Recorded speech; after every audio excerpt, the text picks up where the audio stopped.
Neistat uploaded a video a few weeks ago called No Excuses, and it's a really great video, and I think I actually agree with literally like everything that's said in it.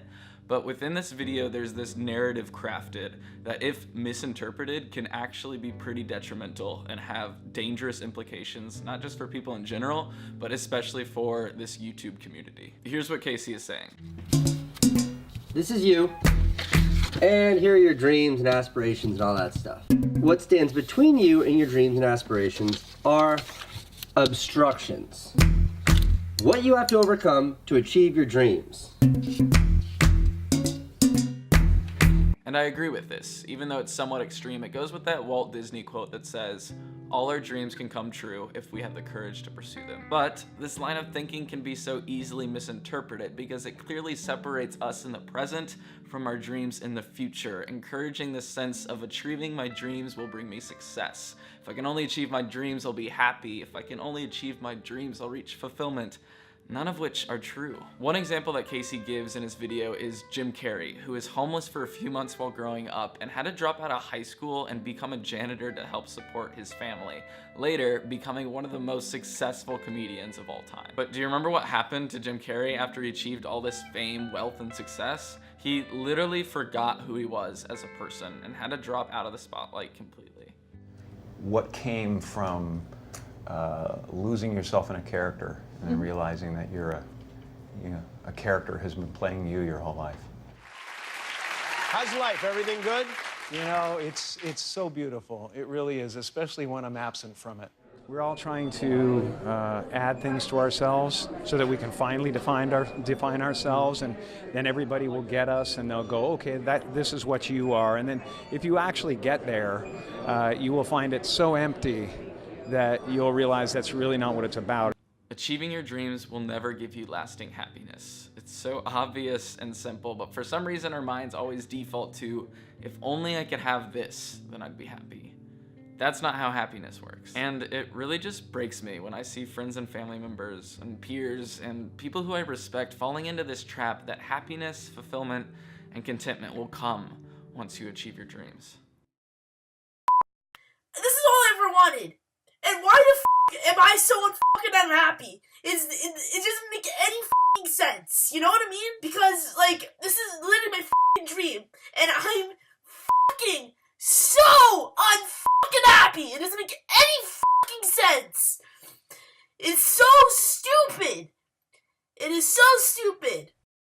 One saying that Jim Carrey often quotes is, "I think everybody should get rich and famous and do everything that they ever dreamed of so that they can see it's not the answer." Now, Elle is an absolute baller, and I encourage you to check out her full video so that you can get more context. She has shattered silence surrounding mental health challenges in the YouTube community. And don't get me wrong, there's actually a lot of advocacy and support for mental health on YouTube. I found that out through starting my own mental health podcast, but sadly, most people tend to only talk in general terms about self-care and things, and really distance themselves from being transparent, which is why I think this is so cool what Elle is doing. And I feel like there's remarkably little said about the mental dangers that come with YouTube success and fame. And this needs to be addressed not only because it's affecting real people right now, but because there's hundreds of thousands of kids who want to be just like these people who are falling apart just like the rest of us, and actually typically more. That is why I have an incredible amount of respect for Elle Mills, who talks about her struggle and so creatively and accurately depicts these negative thought spirals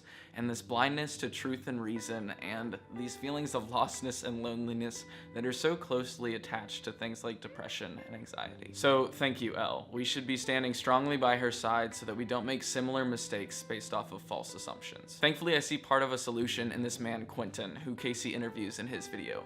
Quentin is absolutely incredible. He was born with brittle bone disease and wasn't expected to live longer than a day, let alone over 40 years. And on top of that, he was an actor in a film that won 6 Oscars. Now, this section of his video wasn't really highlighted, but I think it's absolutely key. I have the Commonwealth Medal of Federation from the Queen. I like that. That's pretty awesome. But these are just things. These are just things. You know, I agree. the things that I love is that I'm friends with you. That I've got good friends and a good support network in my family around me. They're the things that I hold dear to me. Mm-hmm.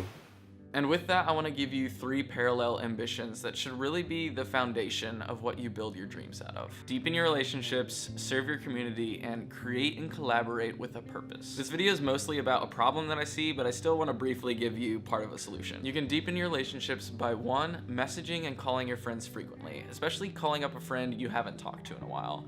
And 2, not only helping your friends carry their burdens, but letting your friends carry your burdens as well. And 3, just being transparent with your friends and the people surrounding you and not creating mental barriers. Serving your community, whatever or wherever that is highly effective and is something that we talk about a lot in the counseling world, because sometimes the best way to practice self-care is to care for someone else. Lastly, creating and collaborating with purpose is so good. So do it. Make things that matter and create meaningful things with empathetic people. These aren't the answers to life, but they matter, and they should be what your dreams are made of. Dreams of influence, success, and wealth can never give you enough happy points to reach an ultimate sense of fulfillment. Contentment is the goal, and contentment is found in the present and not the future. So aim to do nothing from selfish ambition or conceit, but in humility, try to count others more significant than yourself.